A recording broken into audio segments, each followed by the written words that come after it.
নমস্কার, NE24 news চ্যানেলের পক্ষ থেকে প্রত্যেক দর্শক শ্রোতাদের জানাচ্ছি আন্তরিক অভিনন্দন ও স্বাগতম। আমি স্বর্ণালী মিশ্র। আজ 18ই June Lions club of Silchar valley শিলচরের দেশভক্ত তরুণরাম ফুকন উচ্চ বিদ্যালয়ের ছাত্রছাত্রীদের মধ্যে মিষ্টি, বিস্কিট, স্ন্যাক্স, ফল, চকলেট, ফলের জুস ইত্যাদি বিতরণ করেছে।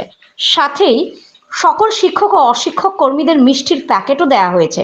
প্রিন্সিপাল সুপর্ণা সিনহার নেতৃত্বে একটি আনুষ্ঠানিক সভার মাধ্যমে ক্লাব ভ্যালির সভাপতি সঞ্জীব রায় প্রোগ্রামের উদ্দেশ্য বিস্তারিতভাবে তুলে ধরেন এবং সেই সময় প্রত্যেক শিক্ষক, শিক্ষার্থী ও কর্মচারীবৃন্দ উপস্থিত ছিলেন।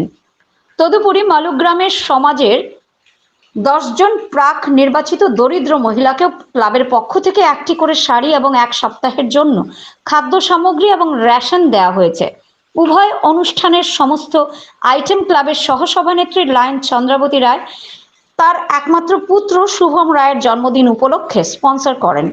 এসব কর্মসূচিতে উপস্থিত ছিলেন কনকেশ্বর ভট্টাচার্য, অনিমেষ ভট্টাচার্য, চন্দ্রাবতী রায়, সুমিতা ভট্টাচার্য, শুভম রায়, আয়ুষী রায়, নন্দা রায় এবং প্রকল্পের চেয়ারপারসন সুপ্তা চৌধুরী প্রমুখ। আপনারা দেখছেন NE24 চ্যানেল। আমাদের চ্যানেল দেখার জন্য চ্যানেলটি সাবস্ক্রাইব করে সঙ্গে থাকুন।